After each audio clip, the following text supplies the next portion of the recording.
Welcome back to Monday Night League. Ahead of the conclusion of the week, I want to jump back into our MasterCard Player of the Week. Do you think it's going to be a bit of a closer vote this time around? I do think so, just because so many of the candidates rely on what happened tonight. There's a number of people that had really great first games, but we still need to see them play. C9, FlyQuest, EG, a bunch of those people are up, I think, for this potential award this week.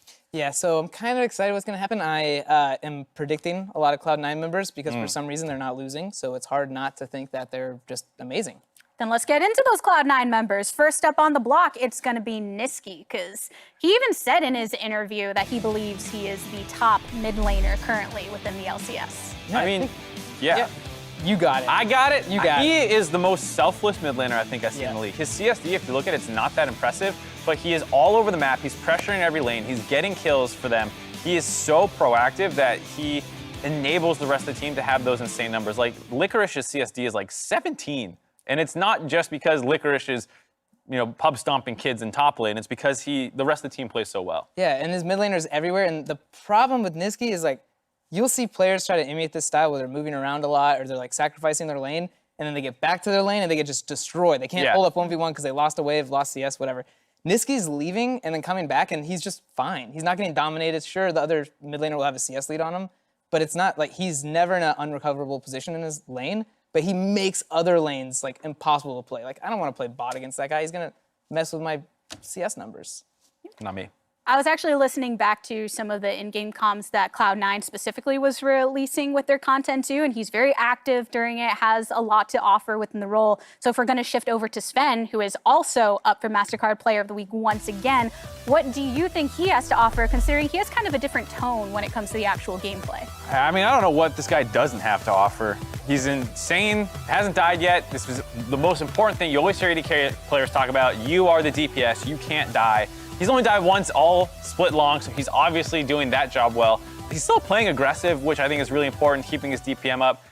He is the beneficiary of a lot of the rest of the team helping him out, but he is showing that he is worth the investment. Yeah, he's what you want out of an AD carry. I think a lot of people try to be like these like flashy players or like lane dominant or anything like that. Like, he doesn't take too many resources, and he does his role really well. He's like always there, always doing damage.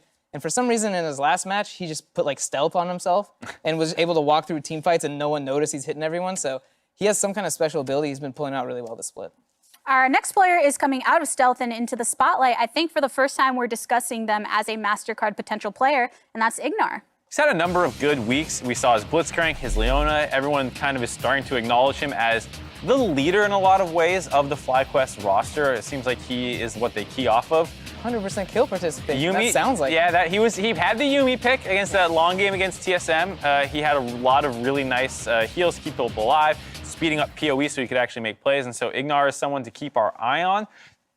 He does have to have a big influence in this game, I think, to be able to snag one of these MasterCard Player of the Weeks. Yeah, I'm going to be really focused on him this game. I think I like that he played the Yuumi because he's usually known as this, like, I'm going to be in your face. Yeah. I'm going to, talk about the Blitzcrank and the Leona. That's, like, more of his style. So for him to pick Yuumi because it just came into the meta kind of means a lot. I know Yuumi hasn't engaged, but it's very not, you're not a person. You're not frontline. Yeah, you're not frontline. You're a little cat on somebody. You're an accessory. Yeah, so you're pushing people forward to do stuff. So I really like that change because I think that's pretty hard for players to do.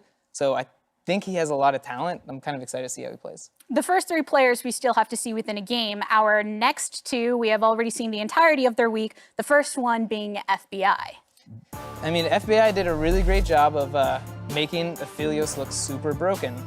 And I think that was one of the special champions we're not sure of how strong it is, but when FBI was playing it, he was crushing. Yeah, I think as well as his Kaisi game was really impressive how aggressive he was being. We want to see more of that out of him. What about his teammate Golden Glue, also a nominee this time around?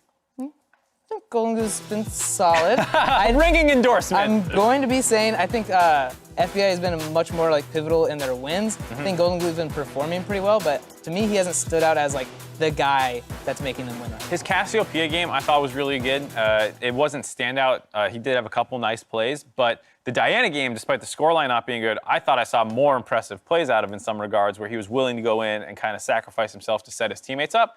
It's just hard to want to give him the award over the guy who then got the cleanup kill on Aphelios. Yeah, the guy who pressed Q or the guy who pressed ER? Ooh, tough choice. Two buttons to one.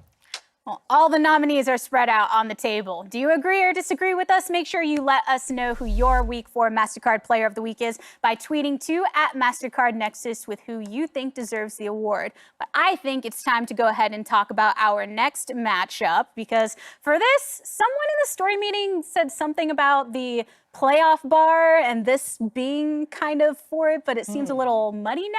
Mark, I think you had. Yeah, I don't think it's a playoff bar. I think it's a playoff soup. You have the Cloud9 who's not in the soup, CLG who you made sure not to put in the soup, and then everyone else is in this soup of trying to get to the top, trying to make the playoffs. Wait, if CLG is the ingredient you don't want to put in the soup, what is the top ingredient to not add? You don't put actual like soup. filet mignon in a soup. Wait, that actually That's sounds what pretty C9 good. is. No. That's what You C9 serve it on is. its own. Okay, That's so what I'm saying. C9 C9 is okay. too good to put in the Alright. soup. Everything else, you don't know if you like it or not. You put it in a soup, you can't taste anything. That's how NA kind of is right now, where all these teams are battling to stand out. Team Liquid, we know, is supposed to be great. They're struggling. Get it, Liquid? Yeah, haha. FlyQuest, who a lot of people Brawl. didn't have expectations of. Immortals, not that many expectations. They're two of the best looking teams we have right now. And so there is a lot going on, and it's hard to pick out who is really the ones contributing and who's being the best team.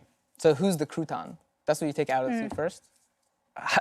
It wasn't that deep of an analogy. Don't What? push me. Who's the noodle? I saw Who's you the write carrot? ice down, yeah. Mark, Just- I need answers. It was a really quick thing. Come on. It was a, All right, should I save him? Should I Yeah, save him? help him out. Yeah. All right, help I'll out. save him. So my question then, redirecting a bit to what is ahead.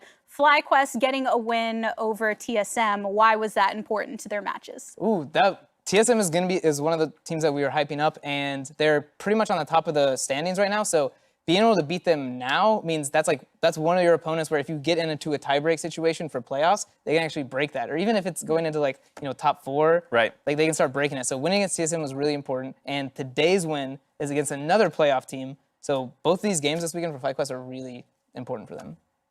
But yesterday we ended up seeing some struggles from Viper during his game. So as far as how he stacks up against Someday, who's been on a pretty decent streak. We touched on this a little bit earlier, but why is this matchup important? I mean, Someday is kind of the guy for 100 Thieves, and when he's playing well, they win. When he gets shut down, like what happened in the Immortals game where he got chain ganged, they lose. And so there are other things that matter, but Someday is kind of the one that they key off of. Viper is super hit or miss, and when he's on, he looks so good. And I think if he is not ready to kind of stat check himself against Someday, it's going to be a tough time for FlyQuest. I mean, yeah, I don't know if Viper's in form right now that he wants to go toe-to-toe with Someday, because, yeah, the graphic we just saw, Someday has 5 solo kills, to Viper's 1. Yeah. You don't want to make that 6, So I'm really curious how they're actually going to play out this matchup, because I don't think he's going to be, the aggressor here. Looking at the two teams that we have, we've got FlyQuest, we've got 100 Thieves. Probably I'm going to look to you specifically for what FlyQuest need to do to walk away with the victory. All right, so my FlyQuest win conditions are pretty simple. Coach Curry, please do not int draft. He's done it before, so this is basically. I hope he's blaming listening. him? Is he in the hall? Can he? see No, this they have monitor? headset on stage. They have can't hear headset? this. You're free. All right. Well, Screaming man, your heart I out. really hope. All right. Like I said before, yeah, Someday's playing pretty hot. Viper's not. So please pick up some kind of tank matchup. Maybe give him Set, even though Set's kind of a power pick. Just don't go ham in top lane. Maybe you can do the Riven, but that's the only special one. Please just pick a tank up there, let it be farm lane. And then second thing, Zyra Khan is becoming pretty important. Cody and Stunt are really good Zyra Khan players, and I'm pretty sure Turtle Ignar have not shown it yet, so don't give them that. Make top a farm matchup. Santorin, I don't know, you can play some stuff, mid, play some stuff. Just make sure your top and bot is solid. Okay. Mark Z, as the owner of a 100 Thieves hoodie, what they have to do? I'm all about some daddy. He can do whatever he wants. Whatever he says he needs, you give it to him. So give him last pick, your red side, whatever the counter matchup, whatever's going to be the hardest thing, while still having some team fight, I think is really important. Don't go full-on 4-1 split push or anything like that. And then the other thing is pick Zoe for Ryoma. I think that it is a very good champion for him. They're going to get Zoe again? I don't know. I'm just saying, ideally, my first 3 picks are jungle and bot lanes, because I feel like those are relatively even matchups in this. And then Ryoma's my most volatile, so if I can get him a safe one, and then hopefully my biggest exploit matchup in the top lane. All right. Well, win conditions are locked. I hope you got your soda pop, because without further ado, it's time to send it over to the battle arena for game number 1. Thank you very much, Gabby. Here we are. I am Clayton Captain Flowers Reigns. I am joined by Mr. Isaac Azale Cummings Bentley, and it's time for yet another installation of Monday Night League. Yeah, and I mean, you're not going to want to miss the draft because both the win conditions are purely based on draft. The game's about to be decided right here. I mean, Mark had at least 2 different people that he named in the draft. Prawley's just saying, don't int it. So let's see how it plays out. We are into that ever so important champion select. FlyQuest is going to keep Soraka out of the top lane. They'll keep Senna away as well. 100 Thieves banning out the Rumble and that Yuumi that we've seen have quite a lot of success so far this week. Yeah, it's honestly been really this power pick that just kind of popped up, clearly gaining a lot of popularity very quickly. One thing I'm really interested to see for Ignar talking about the draft is, are we going to get another unique pick? He's 7 for 7 on different support champions throughout this split. And I think that is really cool because we have been seeing most of the players kind of stick to tried and true, not expanding as much. And this is a guy who can get you a bot lane 2v2 advantage with his flexibility. The power of the man who played Fervor Leona back in the day. Let's see if he can invoke that again here now. Riven, the final ban from 100 Thieves, and the first lock-in from FlyQuest is Aphelios. Yeah, the Riven band getting a bit of a smile there from Viper before he did lock in the Aphelios, so that's going to be taken away. Probably wants to see Viper on a tank because of how damn well Someday is playing. And it's looking like it's going to be an Aatrox. They want to just grab an early power pick here, deny that from Viper. This is a pick if you're feeling like, hey, the other guy has just got to play for safety, play for farm. Aatrox is a really strong champion to go with. Most people are pretty happy to play it into almost every viable top lane matchup. It's very safe as a blind pick in general, unless people are really willing to go for the risky picks, things like Fiora, that not a lot of teams are willing to play around. So 100 Thieves kind of throwing down the gauntlet. They are red side, but they're saying, hey, counterpick me if you dare. There you go. I enjoy the confidence. Rakan will be the other pick here in the first phase. 400 Thieves getting some engage power there in the support position. They already know their opponents have drafted an AD carry, so they don't feel too pressured to pick one up in that first rotation. FlyQuest thinking on the support here for a moment, hovering over Alistar for a long time, but I'm not surprised to see the Ornn locked in. There's that tank pick, easily the premier tank in League of Legends right now. They want to get that picked up before the second phase of the bans comes through. Yeah, I mean, he's the best top lane tank, and it's not even really close, to be honest with you. This guy is very stable. He has the ability, especially if you're going Spellbook with Ignite, to, if someone makes a mistake, actually take over a lane, dominate that lane at times. At worst of times, he can go even. Everyone knows about those upgradable Ornn items. Very strong. Gives you the additional scaling. We have been seeing more and more games go late, where that is almost always going to play a part. And his engage, incredibly reliable here. But it does mean they are giving over the Xayah Rakan, very likely 200 Thieves. Another thing that Mark called out, and they talked about, the popularity of these picks and that it is rising very heavily. It gives more agency down to your bot lane. And it's also really kind of guaranteed engage when you do have this Rakan. It's so explosive, it's so quick. Ornn is strong engage, but it can be sidestepped, it can be dodged out of. Rakan, flash, alt W, these types of things are very difficult to stop, and it's going to allow 100 Thieves to pick and choose where they fight. One important thing is because the Rakan was already locked in, FlyQuest knew they wouldn't be going up against a Braum shield to shut that ulti down in the team fights when they picked it. They'll also go with the Thresh as the last pick of their first half of the draft, so we've got matching top lane and bottom lane picks from both sides, and the jungle is getting hit hard here in the second phase of the bans. Lee Sin, Olaf taken out by 100 Thieves. FlyQuest will remove Gragas from the available pool. They've got one ban left to go. We could see it go to the mid lane this time, and yes, it will be keeping LeBlanc away from Ryoma. Yeah, very interesting. It does feel like with a double physical jungle ban, they want to keep Santorin, off of those picks, perhaps force him onto something like an AP jungler, or maybe they're feeling like the damage profile could get messed up a little bit from that. They are going to be going Sejuani as the pick, so if there is an AD option that Santorin will be looking towards, there's things like J4, there's Rek'Sai still available. He could also go for something along the lines of Trundle. I think it would be actually pretty great here when you are going up against that Sejuani. It gives you a very easy target to ultimate, especially if they're playing Aftershock with Permafrost passive. You can actually put Sejuani into negative resistances with your ultimate, really beef yourself up, and can work pretty damn well to set up hooks and skill shots also. And we saw from the stats that hovered quickly over when Sejuani was locked in, even though she's only seen a couple games of play, currently sitting on a 100% win rate in those games, so the champion has been finding success in the small amount of playtime we've seen right here so far. Wild Turtle locking in the Syndra here for Power of Evil in the mid lane. We've seen him on this champion plenty of times before. I highly doubt that's going to be locked in. You guys already have Thresh. You got to think about which champions you're baiting us with, as the Trundle is locked in, as you already said, that classic Sejuani counter. Yeah, I think it just makes a lot of sense. This is something that has been rising in priority. Did get some buffs recently. The move speed, notably on the W, went up. The slow went up on the pillar as well. So your ganks become a lot stronger, and it really does turn you into a super tank and kind of shred through Sejuani, making it a lot easier for your front line to knock her down. So will be pretty exciting. Going to be Zoe as the last pick here for Ryoma. So the guys on the desk, honestly, were pretty spot on. Yeah. This is what Mark actually wanted, for Ryoma, was this exact pick. He didn't get the someday counter pick, as he was hoping for there.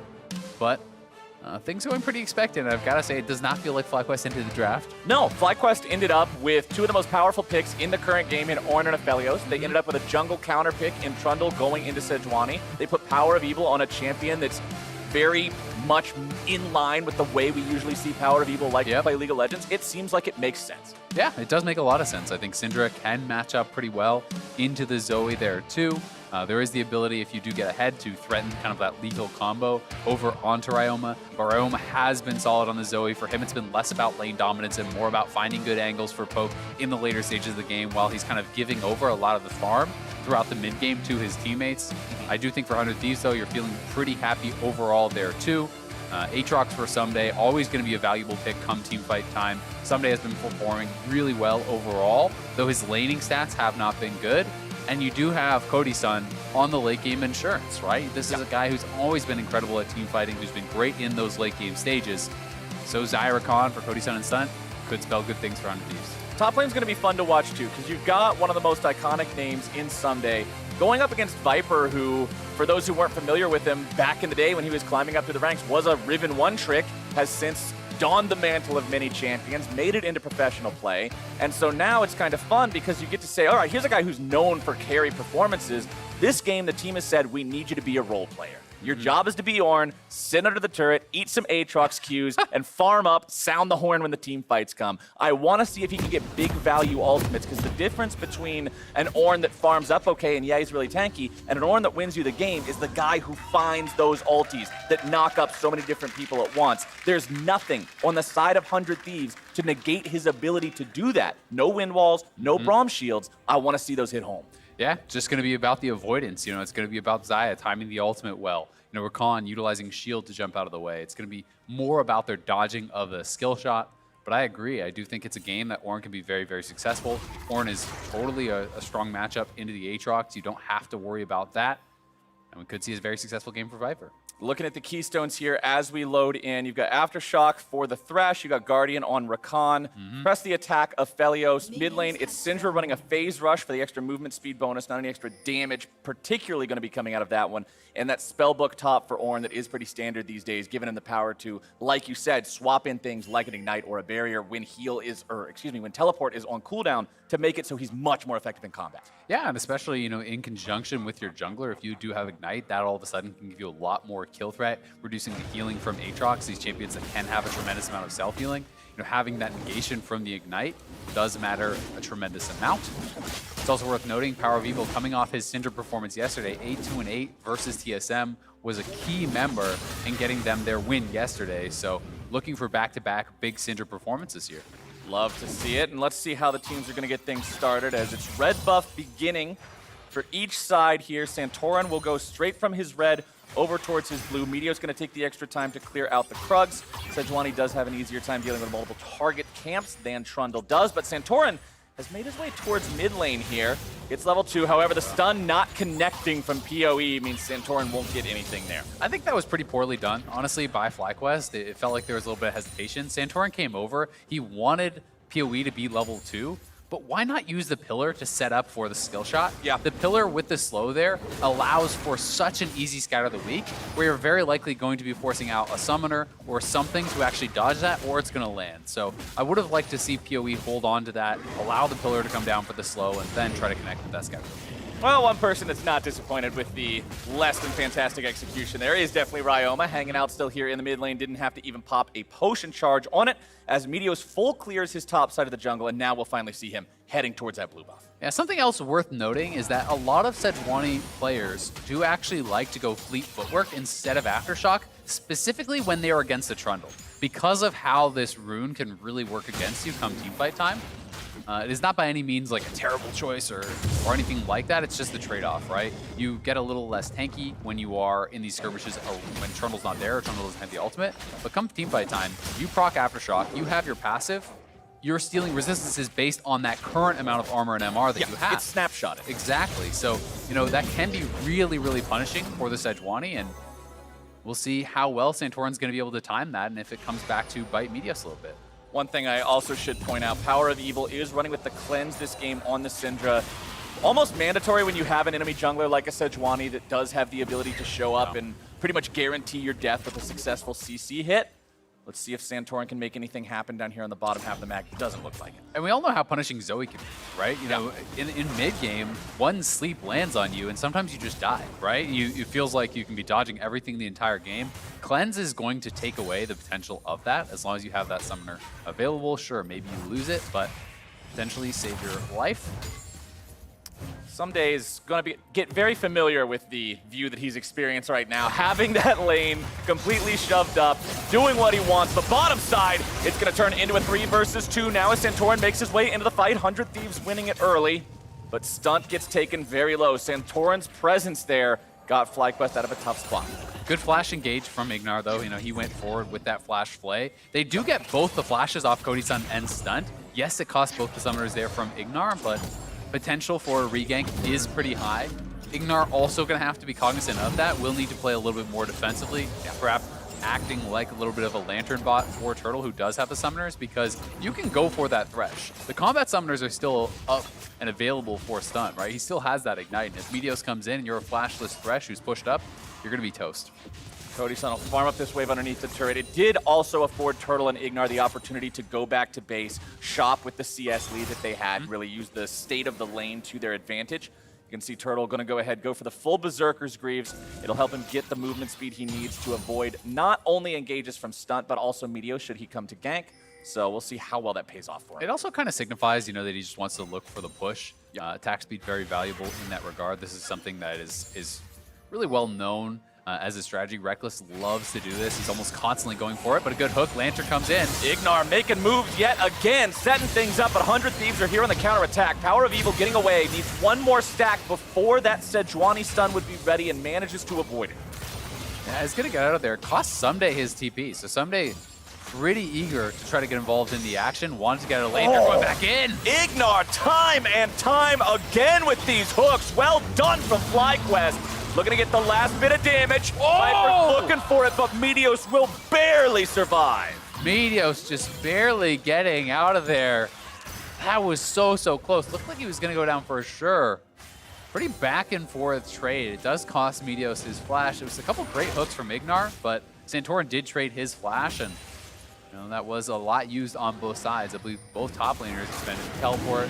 Was the ultimate down now for Viper, so I was going to kind of talk about how TP advantage was going over to the other side, but Ornn TPing right back. FlyQuest, though, did come out on top as far as the health was concerned, and they will meet. They're going to grab the early Infernal. I'd like to get that on the board here nice and quick. Infernal number 1, it's going to be Ocean number 2, means we'll get either a Cloud or Mountain Rift after that second Drake is taken. But as we've talked about 100 times before, as Ryoma nearly gets taken down to 0 here in the mid lane, the Drakes by themselves are not nearly as impactful as they were last season, so that 4% damage boost isn't going to mean the end of the world for 100 Thieves. You're not super worried about it. Yeah. They are up 400 gold at least, just from the advantages they found themselves in farm. The biggest of which, you can see right now in the top lane, 20 CS lead for Someday's Atron. Yeah, that's pretty huge, and it makes me wonder what the lane state was like when Viper actually TP'd away. Because Someday, I do believe, was TPing back from base, so perhaps Viper was actually TPing away from a pushing wave, meaning his minions actually kill off more of his opponents and put him down in farm. Because Viper is very far behind, and this should be much more of you know, maybe Aatrox gets a little bit of an advantage, but it should be a pretty damn even lane. Yeah, you can see he went for a little bit of a trade there as Someday went after him with the chains, but once that Q3 lands, you really don't outtrade Aatrox pretty much ever. Bottom side, another play is going to be made. Now Aphelios ulti dodged away by Cody's son. Stunt will fall here, and that is first blood to FlyQuest. Yep, going to be able to knock down Stunt. Had no summoner available to flash out. Does get punished. Would have liked to see them give that to Turtle. Felt like a pretty guaranteed kill. Santorin's going to chomp on down and grab that for himself. Proto Belt pickup, always pretty nice there for the Zoe, as it does give you a really easy push on one wave. Goes for the bubble, but makes the prediction wrong, guessing if he's going to juke to either side. Let's take another look at the play here, bottom. Hey, this is one more time. You know, note that there is the ultimate for Cody's son, but Ignar does not have his ultimate, does not have his flash. They play him in, they root him up, and he's just not able to get out of there. Wasn't really much he could do. Just a really well-executed gank. That was 110% givable to Wild Turtle. Yeah, like, I think so, too. After watching it again, he's right there. Turtle has the sniper rifle of all things, so that's fine. Santorin wants a little bit of extra money in the pocket for the Trundle. Let's see what he does with it, as he will now be the first one to make his way towards the pit as 100 Thieves are going after the Rift Herald. Stunt tries to buy a little bit of time. Santorin on the front line. Ornhorn goes through and it finds 3. That could be exactly what they're looking for. Viper gets the kill onto Stunt, and the Rift Herald is secured by FlyQuest. TY for Leash in the all chat. That is exactly what FlyQuest is looking for. Yeah, Stunt dying in the bot lane. Runs up to help his team with the Rift Herald. Gets sussed out and going to die in that bot lane too. And they're just going to drop the Rift immediately here around mid lane. I do like this. Ryoma wants to have this kind of bastion of safety that is this tier 1 turret, but it's going to get really low already, and that was actually quite a bit of more gold going in the pocket of Santorin, who thankfully, you know, with that kill on the bot side, has at least made some sort of a payoff there and was able to have Cinderhulk for that fight around Rift, whereas his opponent was just sitting on the challenging smite plus a Ruby Crystal, so, you know, getting something from it. So here's his one more time. This is just, you know, I think 100 Thieves more hoping that the top lane priority they had would result in a pretty easy kill, that FlyQuest wouldn't be in position to challenge for it. But this has become such a textbook play that you have to be confident not only in your ability to start it, but your ability to win the team fight that is inevitably going to break out around it. Because it is so rare these days, unless your team is just absolutely dominating the early lanes, that you see a completely uncontested or a snuck Rift Herald. Like, everyone does this at 10 minutes. It's not the Season 9 clutch gaming strategy where it's Rift Herald at 11 every single game, no matter what, but nobody else has this similar plan.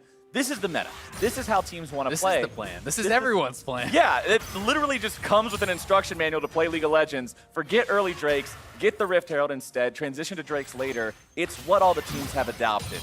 And Power of Evil has the blue buff. Ryoma the same here in the mid lane, just shoving these waves out.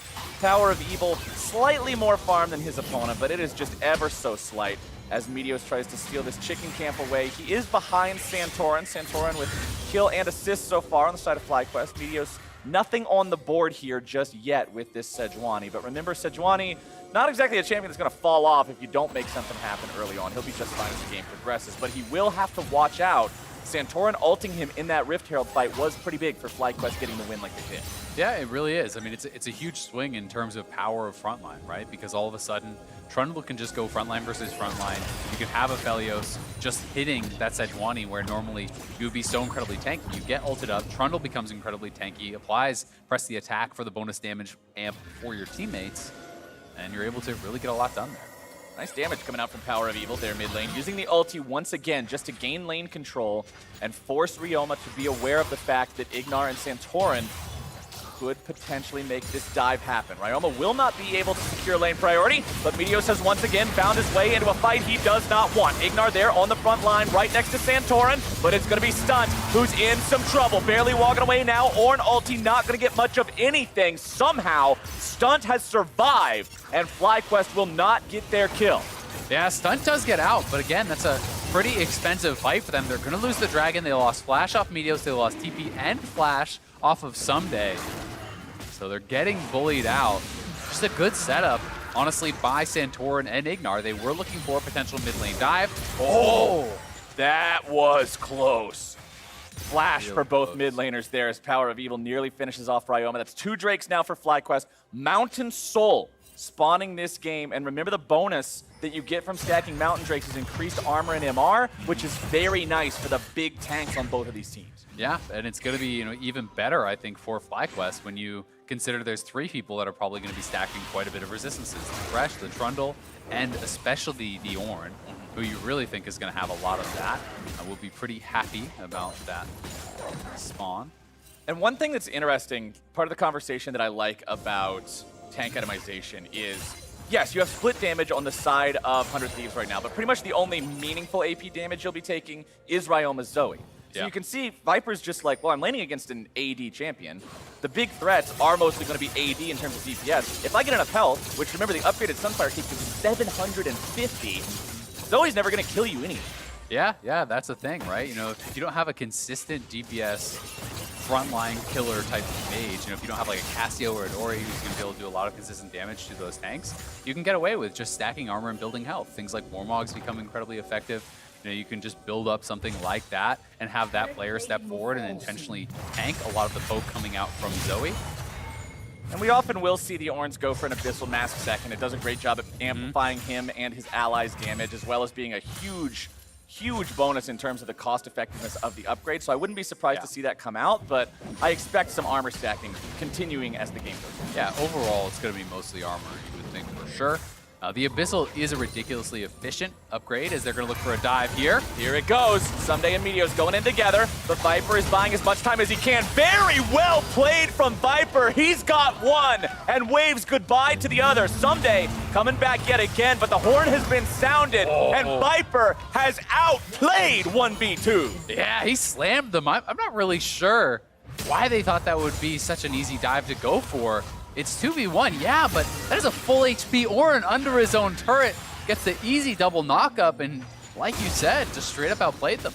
Very well done from Viper. That was one of the question marks on the analyst test. They're saying Viper is hit and miss, but when he's on, he is on. And when he's on, he is Ornn. And this guy popped off in that dive. I mean, he's down 40 CS, but he did pick up a kill by that Rift fight and grab another here. Now another fight on the bot side. Bottom side, Stun could be the target again. Ignar in some trouble, but goodness, that is a nice stopwatch coming out to keep him alive. FlyQuest, they get a little overeager to make the play on bottom side here again. They almost lose their support, but it will buy them the opportunity to take out this tier 1 turret. That will be the second turret of the game destroyed now, the second that they have claimed, and 100 Thieves will not find any sort of a response. Yeah, extending that gold lead further. 3 kills to none, 2 dragons to none, 2 towers to none. FlyQuest has been running the game.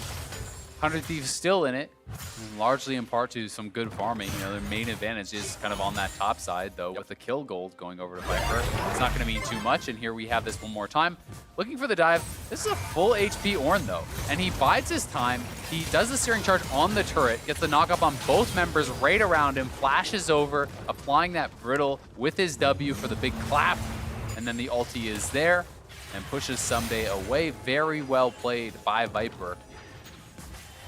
But that was a risky dive, Ornn is so damn tanky. If you cannot execute that perfectly, it's going to be tough to take him down. And I feel like even if you kill him off, maybe you still lose your life in the process because Meteos didn't have his flash. So if you actually use your Q knockup to go in, it's going to be very difficult to get out. And you can see they had Meteos tanking, he had the Aftershock, he had the Glacial Armor, all of that, but just wasn't enough still. And FlyQuest will now claim their second Rift Herald of the game. First one was used to grab them those plates on the mid lane turret that gave them that boost of gold. We're after the 14-minute mark now, so plates are no longer an option, but they only have one tier 1 turret left to take. So far, they have been in control of the state of the map a little bit. You can see some wards from both sides around the river, specifically in this top lane, likely because the Thieves know that's the last remaining tier 1 that FlyQuest wants to take, and they probably just want to go up there and knock it over soon. Yeah, I think they would definitely love to do that.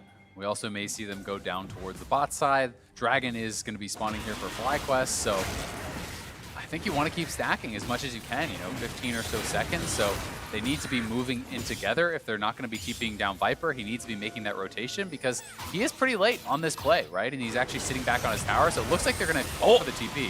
Meteos just used his ulti to try to make a pick onto Santorin, but he missed. That is a big cooldown not available for 100 Thieves. They have priority over the river, but without that ready now, this is all of a sudden much sketchier than it was. Meteos is going to be locked up, nearly bursted out, and the damage continues to come through onto Stun, who is just alone. buying as much time as humanly possible, down below half HP. Thieves are in full retreat. Meteos down to 200 health, in no condition to contest this. And 100 Thieves just not making the right moves here. Yeah, honestly, a great move, though, by that 3-man squad from FlyQuest to be able to kind of hold their ground. It was essentially a 5v3, and Santorin, Power of Evil, and Ignar were the members there. Viper was very late to move down. He did expend the teleport, and Wild Turtle was in bot lane. So despite the fact that FlyQuest wasn't actually set up in the Dragon, they had priority, but they are able to find Meteos, push him out, force that summoner, and as a result, third straight Dragon goes their way. That'll be a 23-minute soul point here for FlyQuest if 100 Thieves is not able to find their footing in this next 5 minutes of this game. Things are starting to get more and more dire for this squad. 2,500 gold behind.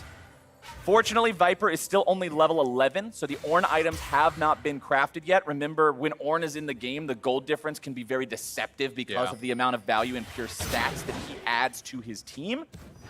Taking a look at the items, it's pretty similar for the AD carries. You just got the Berserker's Greaves and the Essence Reaver in terms of fully completed items. It is Zeal versus Dagger for the backups there. A little bit more money onto Wild Turtle. Mid lane, Luden's Echo done for both. We've been seeing more of the Hextech GLP lately, but the extra burst of the Echo was just what the players wanted to go for this time around. It's all about the damage. Yeah, it makes sense. You know, especially on Zoe, I think you're almost always going to see that. But on Syndra, you know, in conjunction with Phase Rush, we've been seeing a lot of the Hextech GLP. We've been seeing that on Orianna there too. People really starting to like the utility of it. Speed yourself up, slow them down, easier skill shots to land. But, you know, having the flat spell pen and this Luden's does give you an easier time at reaching that kind of lethal 100-0 type combo that Syndra is going to be looking for on champions on the other side. You know, champions like the Xayah, like the Zoe, and even the Rakan, who, if you fall behind, they can just burst you anytime you dive in. We've seen him just either die instantly or get taken down to almost dead every single fight. And the problem is, on the opposite side, nice escape, man. That was just barely out of the range of the stun. Stunt now potentially in some trouble. Dashing away to Cody Stun, staying alive, but the knockup comes through. Ryoma exhausted. 100 Thieves continuing to fall back. Santorin goes to sleep, but the follow-up won't be there. The Thieves try to make a play. FlyQuest tries to make a counter move. Neither one works out, but the whole time it's Turtle taking a tier 2 turret there on the top side. Sunday with a dash over the wall. Turtle might be trying to stay alive here, but I don't know how well it's going to work. Santorin with the flash over the wall, looking to keep his allies safe, and Wild Turtle will walk away. Santorin now the target, the sacrificial lamb. Play the sad music. Santorin will die so the Turtle may live. Yeah, Santorin going to be dying for the sins of Wild Turtle there. Had to go up and save the bot laner. A valiant effort does go down. 100 Thieves making a nice move to get that pick, but Turtle honestly did overstay and put himself in danger. And that mid lane play was honestly pretty cool. That was actually Meteos anticipating the flash, it looked like, of Power of Evil. He threw the ultimate where he would flash, but it looked like it was just barely out of range, so he only got the slow and not the stun.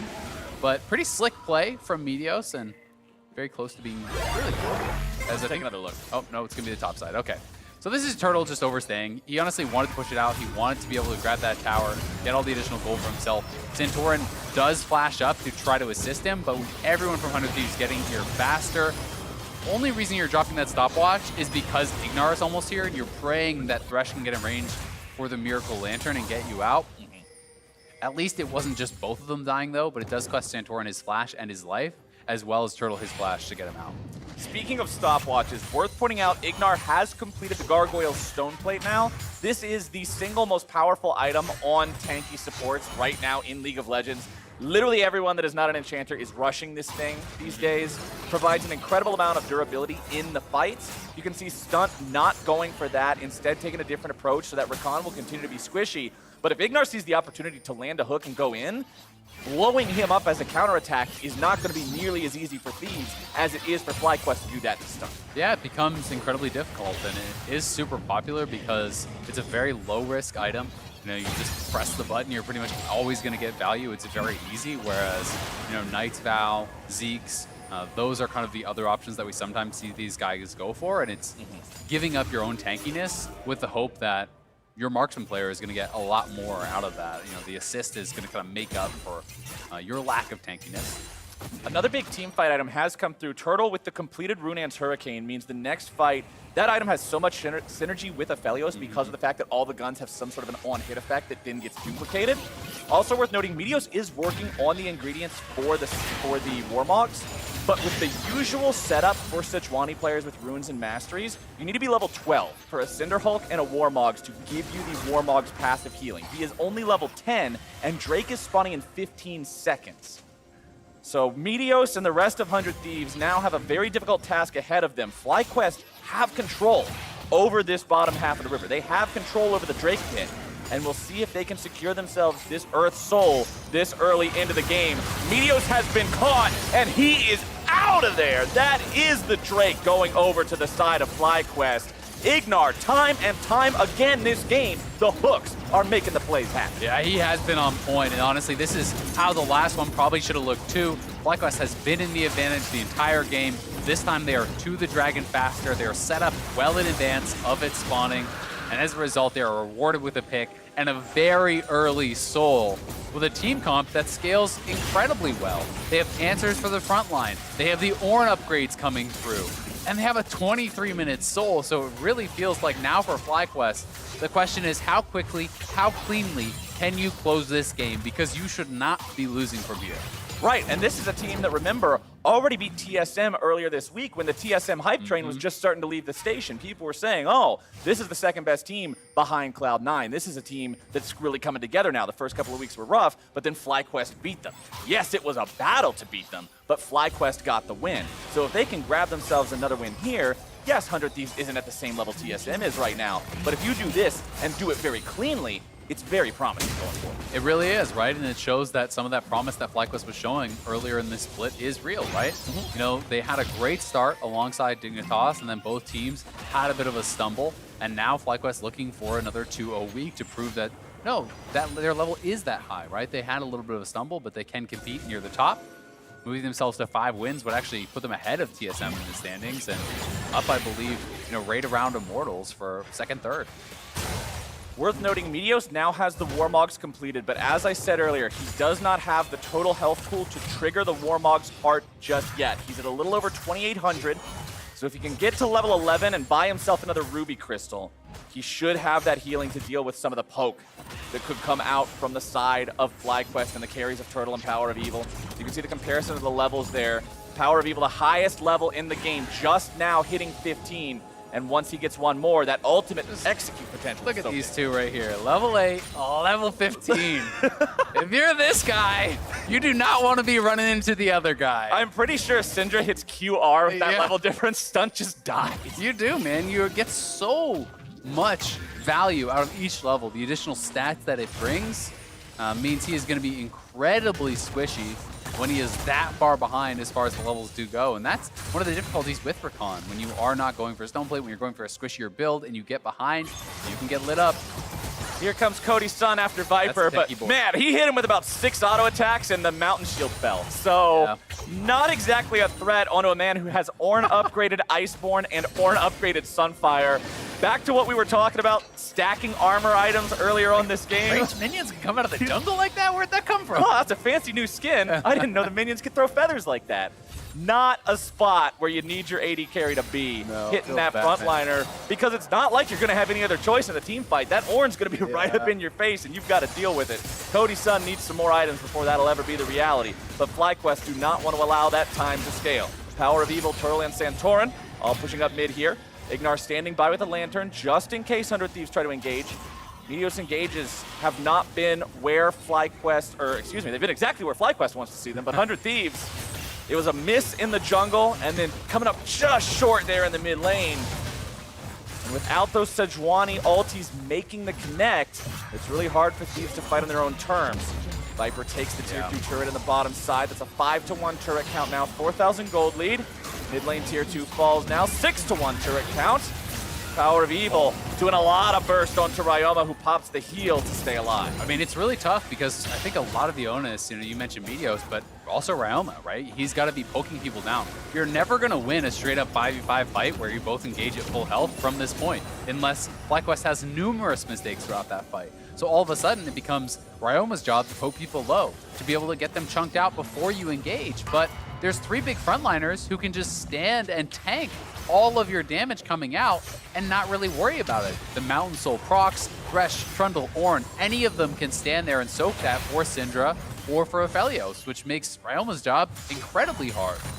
Someday just had an attempt made on his life there in the bottom lane. You heard the horn come out from Viper. They tried to make a move on there with Power of Evil collapsing, but Someday was able to get out of the way in time. So the Ornn ultimate not available now for another, it's not going to be that long, about 60 more seconds. Elder Drake spawns in a minute and a half. Baron is up. I want to see FlyQuest set up for these objectives. They have such a big advantage. This is what we were talking about, wanting to see them push that. Yeah, FlyQuest, a lot of their scaling going to be coming to fruition here, too. As the Infinity Edge is completed, Viper has the levels to actually upgrade that, so that's an even bigger buy there. As I want to see Ornn upgrade, and the Molten Edge comes across, whereas Cody-san doesn't even have his yet completed, and the additional AD you get on this item is worth, let's say 1,000 extra gold on top, so it becomes very, very valuable. Yeah, when you look at the gold gap comparison, it's very scary. Stun has to flash over the wall to get away, and although he stays alive, now you don't have to worry about some sort of a recon flash engage in the next team fight if you're FlyQuest. Elder Drake spawning in 45 seconds. Look at this. Look at the shield on Turtle. He's sitting at about 2,400 health right now, including the shield.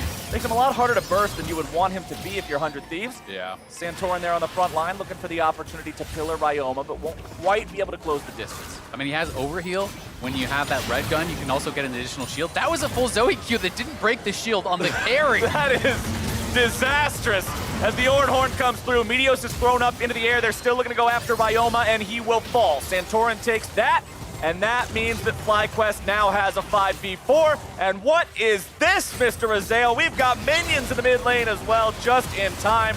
The party has arrived to the 100 Thieves base, and FlyQuest are knocking on that door. They've made their way through the mid lane inhib, and it looks like they're not concerned about Baron. They're not concerned about Elder. They got their eyes on the prize. Nexus turrets going down now. Meteos forced to run away, down to half HP. Someday on the front line doing his best to defend, to try to guard this one. Nice CC lands onto Stunt. Someday tries to get away, but he will fall. Cody-san throws out the feathers, but the damage is just not there. 2.5 items cannot deal with this FlyQuest squad. Aphelios throwing out more bullets than any one gun should have into all the 100 Thieves line. They're back into the fountain. Second Nexus turret is gone, and FlyQuest are on to the Nexus itself. Ignar throws out the hook to prevent an engage. Meteos trying to go in here once again, but the damage comes through. The stats get padded, and that should be it. The Ornn soaks a little bit of the laser just to have some fun with it. They're going fishing yet again. Cody-san with a stopwatch will buy him just an extra moment. FlyQuest, that's enough kills, man. Just put them out of their misery. It's a win for Fly. 30-minute victory for FlyQuest here over 100 Thieves. Dominating this one pretty much start to finish. Someday had a strong laning phase, but that was about it. Working for 100 Thieves. FlyQuest, I think, came into it with a very intelligent draft. Viper on a tank. We know Someday has a very strong laning phase. Just mitigate that, utilizing the Ornn. I think Santorin's Trundle pick really took a lot of the fangs out of this Sejuani. Couldn't get much done on the side of Meteos, and the scaling was there, the dragon stacking was there, they controlled all the neutrals. They really checked every box. Hey, Prolly said he wanted to see a good draft, and FlyQuest put together a comp that was able to do exactly what they wanted. They gave up a single death the entire game. That death was Santorin keeping Wild Turtle alive after he had pushed for a tier 2 turret in the top lane that ended up giving him his Runaan's Hurricane, which then gave them the advantages later on to be able to just win fights and threaten so hard that 100 Thieves was never comfortable in neutral territory. Honestly, the entire game, you gotta feel happy if you're FlyQuest, because there was never a moment where it seemed like, oh, this is where 100 Thieves are coming back. They had a couple moments that could have looked like that, but misexecutions, missed ultimates meant that it never happened. And checking in on Ignar, I mentioned his 7 different champions. He hadn't played Thresh, so that's 8 for 8 unique champions in different games. Pretty impressive stuff. I remember Ruin, I think it was last year, started 10 for 10. I want to see how far Ignar can take it. I don't know how many more supports he's got in the pool. Well, he was landing those hooks like crazy. You guys stick around after the break. We are going to come back. Avali's got an interview with the two newest members of FlyQuest in PoE and Ignar. Don't you go anywhere. You don't want to miss it. Maybe we'll find out how many champs he's got. Cross your fingers.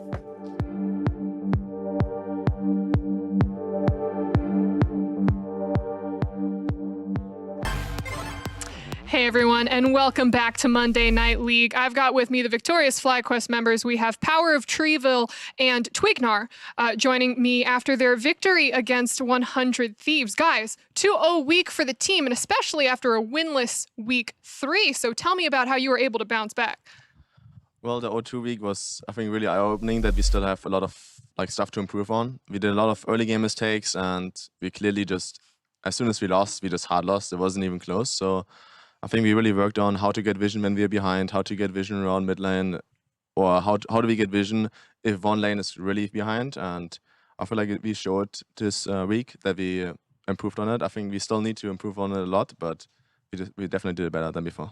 Yeah, improvements and a lot of surprises coming out from FlyQuest. Ignar, for you especially, 8 different games, 8 unique champions. Forget the champion pool, you have a champion ocean. Tell me, how many more of these supports are you hiding from us?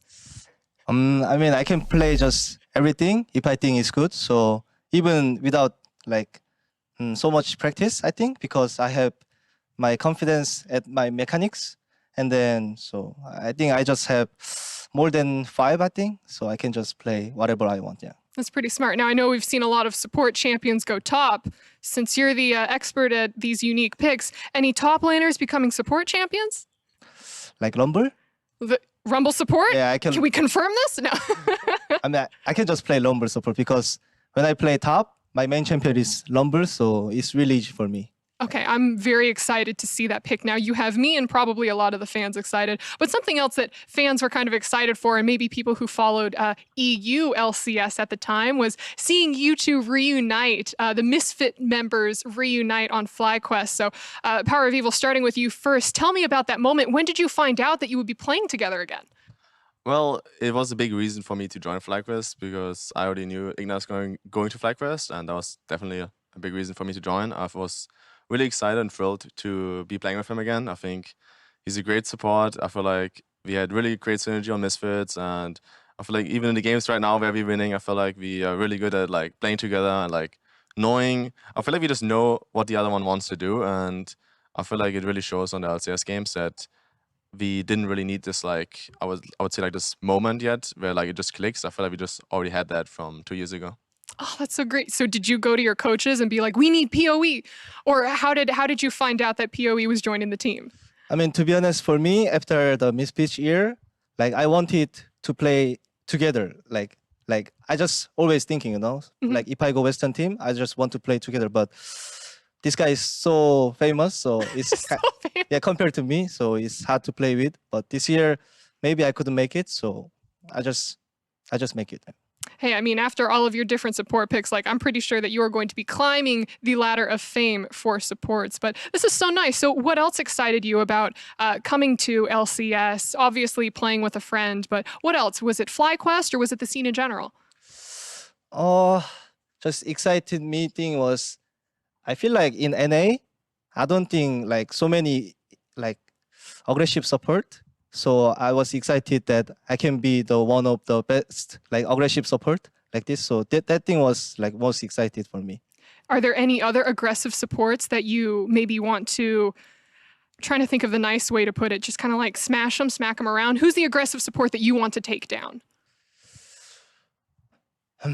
Or is there no one who can? I mean, I think there is no, to be honest, I don't think there is maximum aggressive support compared to EU, but I think LCS has really good support, but I don't think aggressive. I think it's different, good support and aggressive support.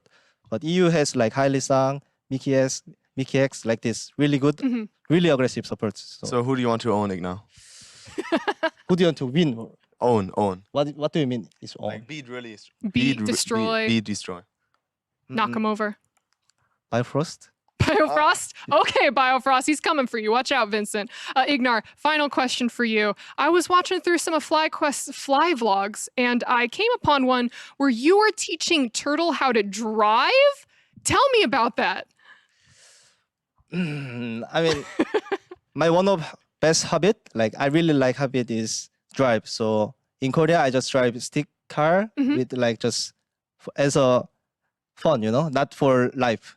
So our content guys asking me about like what do you think about teaching Turtle like sticks, because he has own car here. So it sounds fun. So we just try, and then Turtle really likes it. Yeah. Now, I'm nervous about asking this question. Do either of you have a license? Yeah, I have world license. Okay, cool. We just avoided something bad there. But POE, would you get in a car with everyone? With Turtle, maybe. He sounds like a pro. No, I think he's just all the time driving. Even at home, he's like doing this driving simulator game all the time. I even told him he should buy like a gaming wheel and like gaming pedals. So maybe he's gonna buy that. I'm not sure yet, but what would be fun, I think. Maybe POE buy for me. He's a rich guy. Okay, rich guy, buy him a new car. He's going to be the LCS aggressive support and race car driver. But both of you, thank you so much for joining me, and congratulations once again. For everyone else, when we come back, it's Evil Geniuses trying to take down the undefeated Cloud9. Don't go anywhere.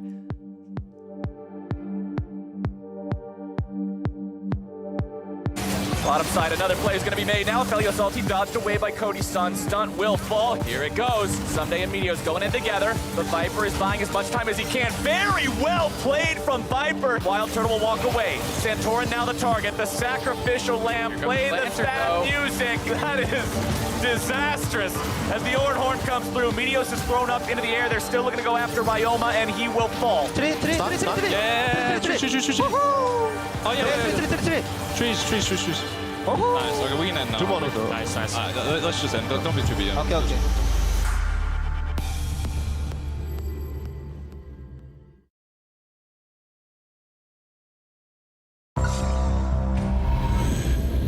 Every click, Every frame. Every press. every sound. They're playing aggressive. I'll take mid. Every advantage. When the difference Between winning and losing, is measured in milliseconds. everything. Everything. Everything. Everything counts.